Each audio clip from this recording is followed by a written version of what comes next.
नमस्कारम everyone. स्वागत है सभी का चैनल में। सो ये जो वीडियो सीरीज है वो गौतम बुद्धा के ऊपर मैं बना रहा हूँ और कुछ वीडियोस मैं ऑलरेडी बना चुका हूँ। शायद आपने वो वीडियोस देख लिए होंगे। अगर वीडियोस ना देखे हों तो मैं उनका जो लिंक है वो डिस्क्रिप्शन में भी और ऊपर आई बटन में भी दे दूंगा। आप वहाँ पर जाकर वो वीडियोस देख सकते हैं। सो ये जो सीरीज है गौतम बुद्धा के ऊपर मैं इसलिए बना रहा हूँ क्योंकि मुझे नहीं लगता कि दुनिया में बुद्धा को उस तरीके से लोग जान पाए जो जिस तरीके से उनको जाना जाना चाहिए था। तो और बुद्धा के बारे में लोगों को मालूम भी है, पर केवल वो लोग बुद्ध को एक ऑर्डिनरी बीइंग समझ लेते हैं और ऐसे समझते हैं कि वो भी कोई संत हुए या कुछ इस प्रकार के हुए जिन्होंने इस धरती पर जन्म लिया और उन्होंने कुछ टीचिंग्स दी। बट ऐसा नहीं है। जब आप ये वीडियो सीरीज के वीडियोस देखेंगे तो आपको पता चलेगा कि बुद्ध किस किस स्तर के होते हैं और कितने समय के बाद एक बुद्ध जन्म लेते हैं। तो अगर वीडियो सीरीज में देखेंगे, अभी तक हम किन टॉपिक से बात कर चुके हैं। Why this video series on Buddha, who is a Buddha. फिर यहाँ पर हमने कुछ बहुत सारी बातें कर ली थी। तो उनमें से अ, यहाँ पर मैंने बताया था कि एक बुद्ध होता कौन है। बहुत सारे लोगों को मालूम नहीं है कि एक बुद्ध कौन होता है, तो वो मैंने यहाँ पे डिस्कशन किया है। फिर दो तरीके के बुद्ध होते हैं, टीचिंग, नॉन टीचिंग। फिर टीचिंग में भी तीन तरीके के होते हैं। फिर एक नॉन टीचिंग बुद्धा होते हैं जिनको पचे का बुद्धा कहा जाता है। और फिर मैंने बताया था कि लास्ट पचे का बुद्धा जो थे वो मतंग बुद्धा थे। फिर बुद्धा के सेवका और अग्गा सेवका होते हैं, उनके बारे में मैंने बात करी थी। फिर हमने ये देखा था कि हम्म, एक अरहंत और एक बुद्ध के बीच में क्या डिफरेंस होता है और डिफरेंस इन दोनों के बीच में इनकी पारमिताएं इनके गुणों के आधार पर किया जाता है, एक अरहंत और एक बुद्ध के बीच में। तो जो पारमिताएं हैं या फिर इनको गुण कह ले, तो ये 10 पारमिताएं हैं जो बुद्ध ट्रेडिशन के अकॉर्डिंग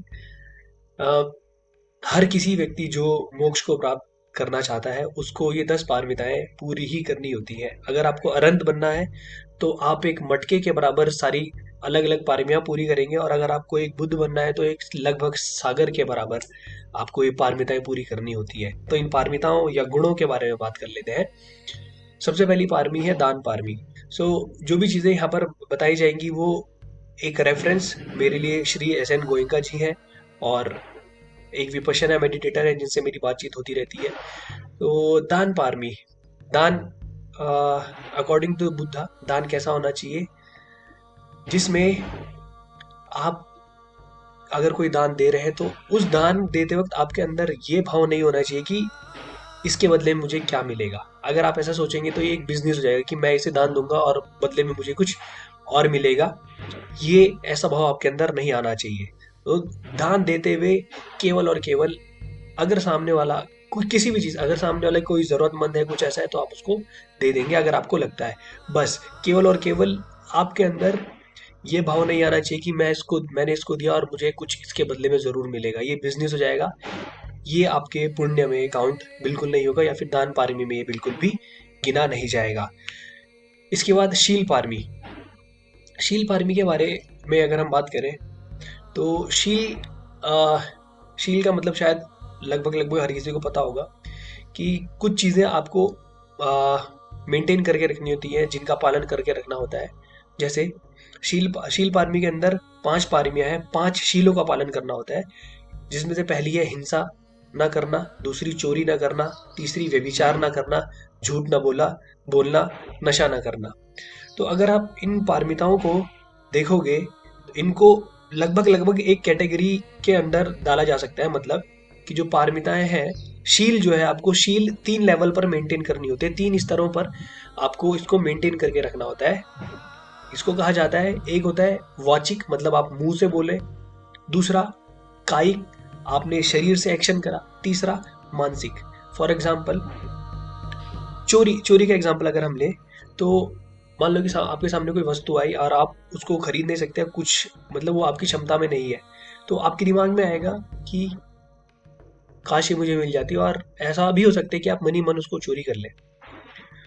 सबसे पहले तो मन में ख्याल उठता है, उसके बाद एक्शन होता है। एक्शन आप या फिर बॉडी से कर सकते हो या मुंह से बोल सकते हो।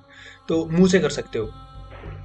दिमाग में आया कि चोरी कर लूं, सबसे पहले तो यही आता है कि किसी के दिमाग में, मतलब किसी के दिमाग में ये ख्याल आ सकता है, ख्याल आना कि चोरी कर लूं।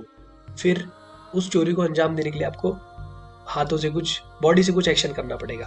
और कभी कभी ऐसा होता है कि मान लो, इसका एग्जांपल और ले सकते हैं, जैसे कि किसी को गुस्सा आया, तो गुस्सा सबसे पहले आपके दिमाग में राइज होगा, उसके बाद हो सकता है अब दो तरीके से आप एक्शन कर सकते हो, या तो बॉडी के लेवल पे या फिर मुंह से बोल सकते हो। तो बॉडी के लेवल पे जब आएगा तो आप किसी को एक्शन कर सकते हो, कुछ भी मार सकते हो, कुछ भी कर सकते हो। और अगर आप मारने में सक्षम नहीं हो तो आप केवल बोल दोगे। ओके। और इसी तरीके से ये जो पहला पार्ट है कि हिंसा ना करना, हिंसा मानसिक लेवल पर भी नहीं, जो लोग हाथों या मुंह से भी नहीं बोल सकते, वो केवल दिमाग में सामने वाले को 3-4 थप्पड़ मार चुके होते हैं। तो ये दिमाग के लेवल पर भी नहीं होना चाहिए। और सबसे पहली बात तो ये है कि सबसे ज़्यादा इफेक्ट जो है वो दिमाग के लेवल पर ही होता है। ये चीज़ें दिमाग में भी नहीं उठनी चाहिए। हालांकि ये एकदम से नहीं होगा, अगर आपने कोई प्रैक्टिस नहीं करी है तो ये एकदम से बिल्कुल नहीं होने वाला है, और इसको होने के लिए बहुत समय लगता है, बहुत प्रैक्टिस करनी पड़ती है। तो कोई भी जो पारमिताएं आपको तीनों लेवल पर मेंटेन करके रखनी है, वाचिक, कायिक और मानसिक। फिर अगली पारमिता है नेखम्मा पारमी या फिर त्याग पारमी। इसके बारे में अगर हम बात करें तो त्याग पारमी में करना क्या होता है कि, फॉर एग्जाम्पल दे रहा हूँ केवल ऐसा, कि जो लोग विपश्यना मेडिटेशन सीखने जाते हैं, गौतम बुद्ध के द्वारा दिया गया जो मेडिटेशन आज की डेट में श्री एस एन गोयंका जी के द्वारा स्थापित जो आश्रम कहें या सेंटर्स कहें, वहाँ पर जब लोग जाते हैं तो वो लोग 10 दिन के लिए उस जगह रहते हैं, और 10 दिन के लिए उन्होंने अपना घर बार छोड़ दिया है, और वो एक भिक्षु का जीवन जीने जा रहे हैं उस जगह। जब वो 10 दिन रहते हैं तो उनका खाना पीना रहना हर एक चीज फ्री होता है, उनसे एक भी रुपया नहीं लिया जा रहा है। तो जब वो वहां पर रह रहे हैं तो एक भिक्षु की तरह से रह रहे हैं, यानी आपने अपना घर बार सब छोड़ दिया है, आप दूसरों के द्वारा दिया गया जो भी चीज है उसको ग्रहण करके जीवन जी रहे हैं। नेकहम्मा का मतलब ये है कि आपने एक भिक्षु का जीवन व्यतीत करना है। वो किसी भी तरीके से हो सकता है, जैसे गोयंका जी ने, अब आज की डेट में अगर आप कहें कि आप घर के अंदर रहते हैं, आपके बाल बच्चे हैं, एक परिवार में रहते हो, और हाँ, आप घर बार छोड़ के नहीं जा सकते या फिर कहीं भिक्षा मांगने नहीं जा सकते 1 साल के लिए, या 10-15 दिनों के लिए भिक्षा मांग के आप नहीं रह सकते। तो ये पारमी पूरी करने के लिए क्या करा जा रहा है, आपको 10 दिन तक उस शिविर में रखा जा रहा है जहां पर आप एक भी रुपया नहीं दे रहे हैं, दूसरों के द्वारा जो भी दिया जा रहा है आप चुपचाप उसको ग्रहण कर रहे हैं। तो ये एक भिक्षु की भांति आप वहां पर जी रहे हो। तो ऐसा बहुत सारे कल्चर्स में होता है। और अगर आप अभी भी भारत के जो पुराने बड़े बड़े मंदिर से, वहां पर अगर आप देखेंगे या गुरुद्वारों की बात करोगे तो वहां पर देखोगे तो फ्री में खाना खिलाया जाता है। क्यों खिलाया जा रहा है? क्योंकि कहीं ना कहीं एक चीज ऐसी है कि वहां पर जो लोग आए वो भिक्षा के रूप में चीजों को ग्रहण करें। अब इसके बाद अगली पारमिता है पर्ण पारमी या फिर प्रज्ञा।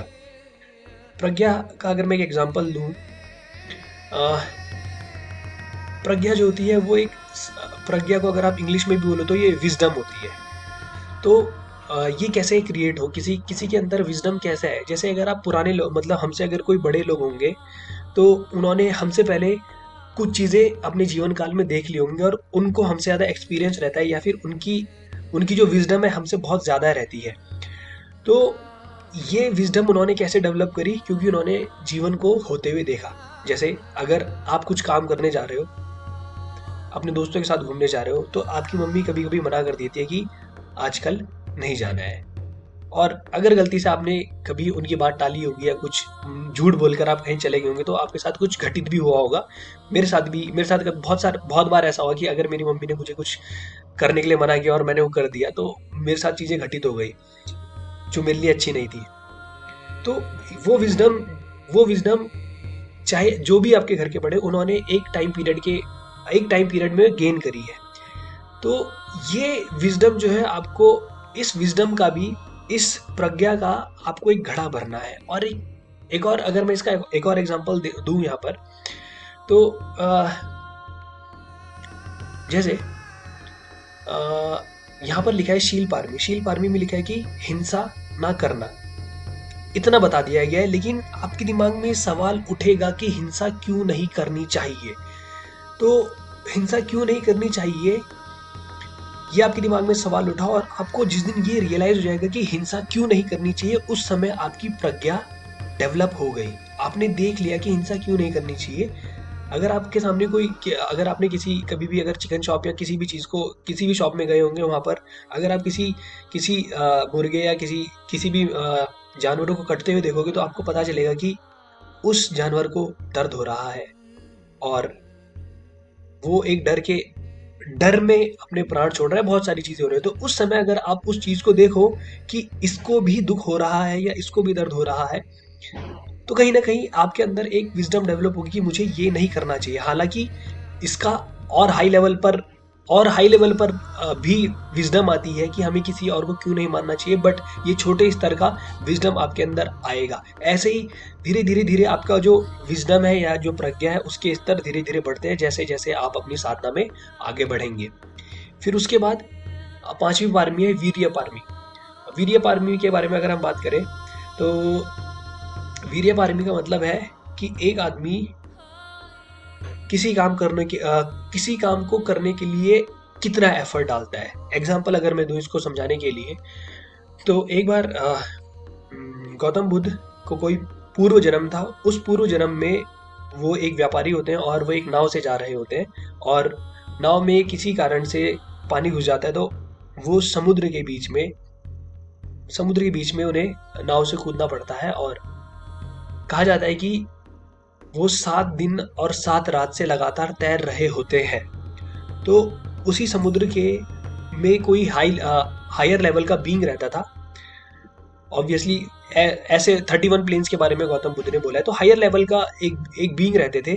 तो वो हायर लेवल के बीइंग ने गौतम बुद्ध को देखा और गौतम बुद्ध के पास आया और बोला कि तू इस समय इस समुद्र के बीच में है, और दूर दूर तक कोई भी पॉसिबिलिटी नहीं है कि तू इससे बाहर जीवित निकल जाएगा। तो बुद्ध क्या कहते हैं उस जन्म में? बुद्ध कहते हैं कि जब तक मेरे शरीर में प्राण है तब तक मैं एफर्ट डालता रहूंगा। तो ये वीर्य पारमी का एक एग्जाम्पल है। ऐसे ही आपको एफर्ट्स डालते रहने, तब जाके आपकी एक क्वालिटी का घड़ा भरेगा, अकॉर्डिंग टू द बुद्धिक लीनिएज। सो बुद्धिस्ट लीनिएज नहीं बोलूंगा, बुद्धिस्ट कल्चर बोलूंगा, या फिर बुद्ध ने जो भी शिक्षा दी उसके अकॉर्डिंग।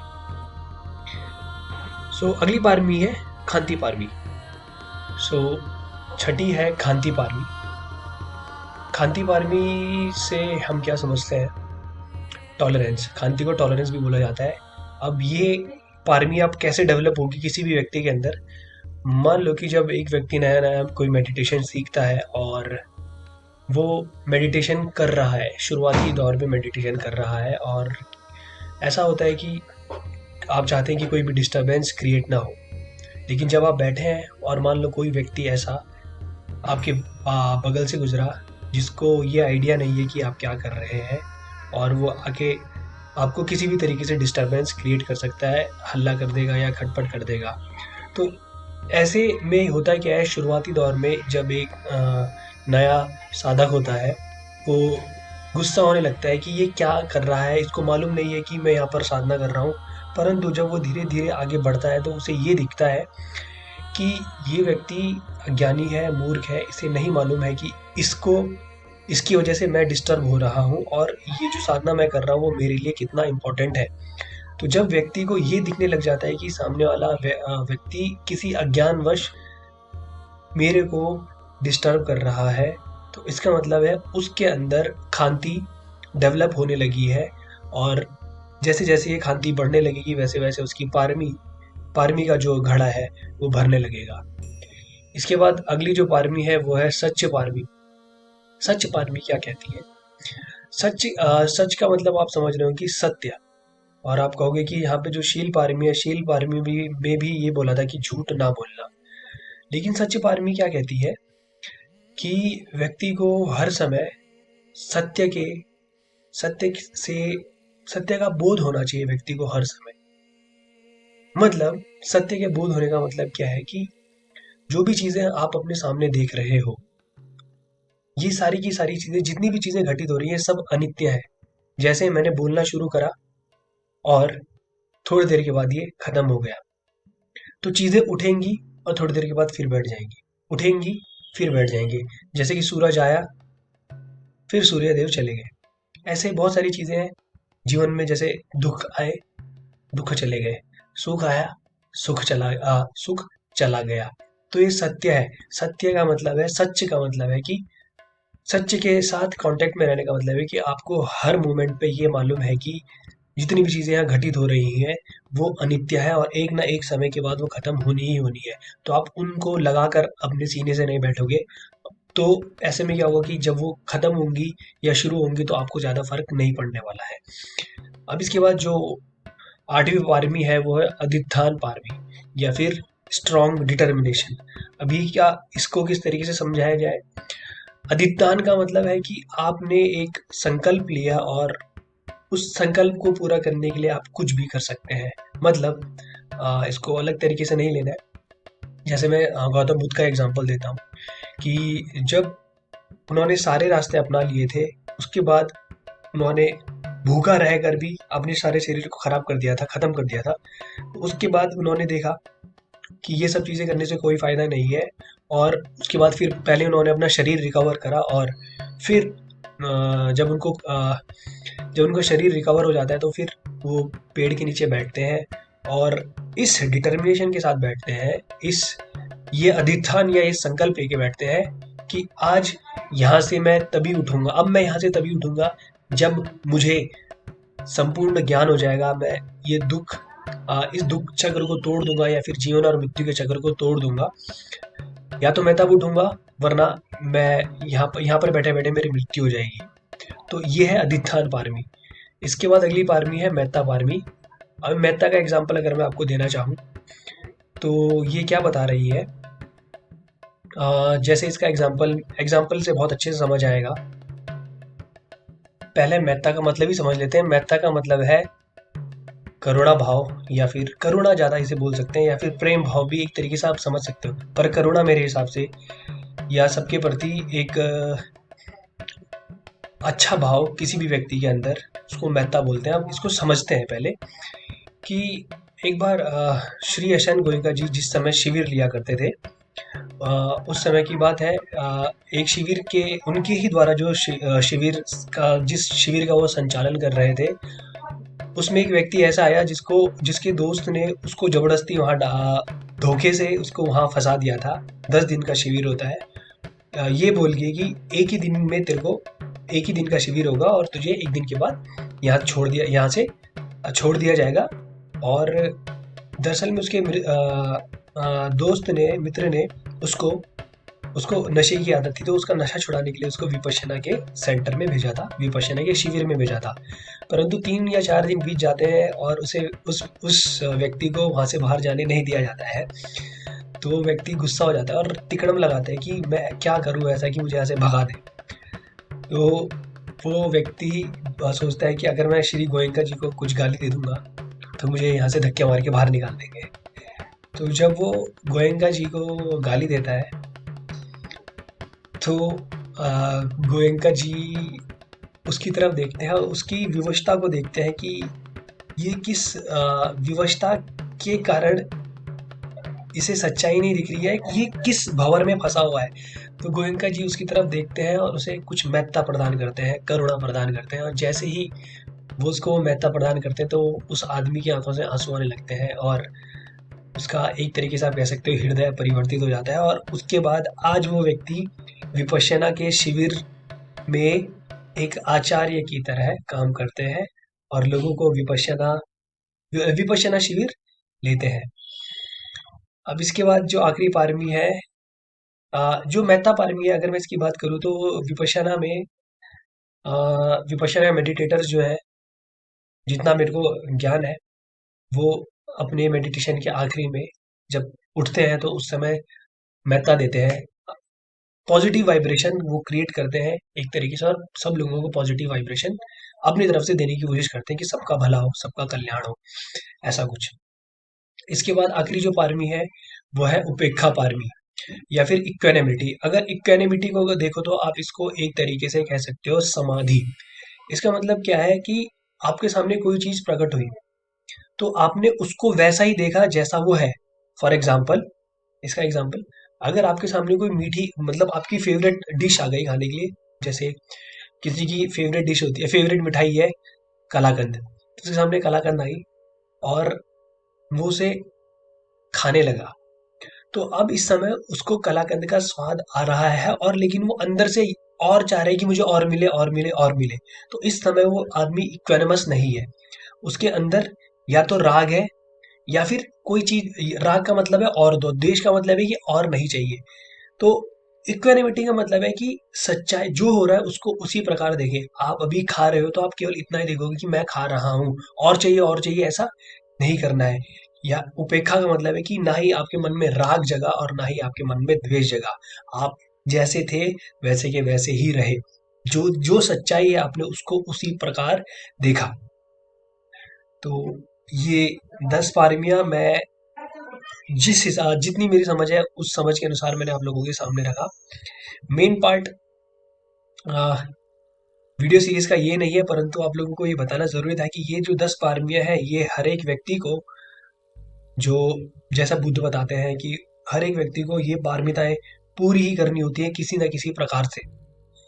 और किसी की कुछ पारमिताएं ऑलरेडी पूरी हो चुकी होती हैं और किसी और पारमिताओं पे उसको काम करना होता है। सो और एक बुद्ध बनने के लिए आपको इन पारमिताओं का सागर भरना पड़ता है और अरहंत बनने के लिए, केवल मुक्ति के लिए आपको इनके एक एक घड़े समान आपको इनको पूरा करना होता है। सो अब इस वीडियो सीरीज का जो इंटरेस्टिंग पार्ट है, सबसे इंटरेस्टिंग पार्ट है, वो अब शुरू होने वाला है। गौतम बुद्ध की जो कहानी है, किस प्रकार से उनका जन्म होता है, जन्म से रिलेटेड जो कहानियां है। अभी तक आपने सुना होगा कि वो पेड़ के नीचे पैदा होते हैं बस। इसके बाद जब मैंने असली में वो कहानियां सुनी, पढ़ी, तो मुझे पता चला कि किस स्तर के जो व्यक्ति थे, व्यक्ति भी नहीं बोलूंगा, किस स्तर के वो बीइंग थे जिन्होंने जन्म लिया इस धरा पर और इस धरा में पूर्ण दोबारा से धर्म की स्थापना करी। तो हम ये देखने वाले हैं आने वाले वीडियो में दीपांकर बुद्धा ने किस तरीके से सुमेध नाम का जो व्यक्ति था उसको आशीर्वाद दिया और ताकि वो अगले जन्म में बुद्ध बने। फिर उसके बाद ये जो कहानी है इसको मैं पूरा का पूरा कवर करूंगा। और ऐसा शायद ही आपने कभी सुना होगा, बहुत सारे यूट्यूब चैनलों में आपने देखा होगा और बड़े बड़े फेमस यूट्यूबर्स हैं, यूट्यूब चैनल है जिन पर आपने लेटेस्ट ही एक वीडियो देखी होगी बुद्ध के बारे में। बुद्ध पूर्णिमा के दिन वो लॉन्च हुई थी, परंतु जब मैंने वीडियो देखी थी तो पूर्णतः वो मतलब ऐसा समझ सकते हैं कि आप मोटिवेशन ले सकते हो एक तरीके से, 1 या 2 दिन के लिए मोटिवेट हो जाओगे, परंतु बुद्ध ऐसे कैरेक्टर नहीं थे। जब आप उनकी कहानी सुनोगे तो मुझे ऐसा लगता है कि कई लोगों की आंखों से आंसू भी आ सकते हैं। वो इस स्तर का उनका उनका परसोना था, उनका ऑरा, या कुछ भी बोलना चाहो। तो मिलते हैं अगली वीडियो में और आप लोगों से यही आ, दरख्वास्त है, विनती है कि आप जितने ज़्यादा लोगों तक ये वीडियो हो सके उतने लोगों तक पहुंचाएं और लोगों को पता चले कि असल में बुद्ध क्या थे। बहुत सारे लोगों के अंदर भ्रांति ये है कि जो बुद्ध का मार्ग फॉलो करेगा वो घर बार त्याग देगा। ऐसा बिल्कुल भी नहीं है। जब आगे आप कहानियां सुनेंगे किस तरीके से गौतम बुद्ध की जो पत्नी थी उनको अरहत्व प्राप्त हुआ, उनकी माता को, उनके पुत्र को, जो अशोक सम्राट थे उनके जो पुत्र, उनके जो बच्चे थे उनको भी अरहत्व प्राप्त हुआ। ऐसी कई कहानियां हैं। और श्री एस एन गोयनका जी जो स्वयं बुद्ध के द्वारा दिया गया जो विपश्यना मार्ग था उसको भारतवर्ष में जिन्होंने पुनर्स्थापित किया, वो स्वयं शादीशुदा थे और विवाहित थे। और जब वो इसके शिविर लिया करते थे तो उनके साथ उनकी भारियां भी उनके साथ बैठा करती थी। तो ये मार्ग हर किसी के लिए है, हर किसी व्यक्ति के लिए है। तो मिलते हैं अगली वीडियो में, तब तक के लिए नमस्कार, धन्यवाद।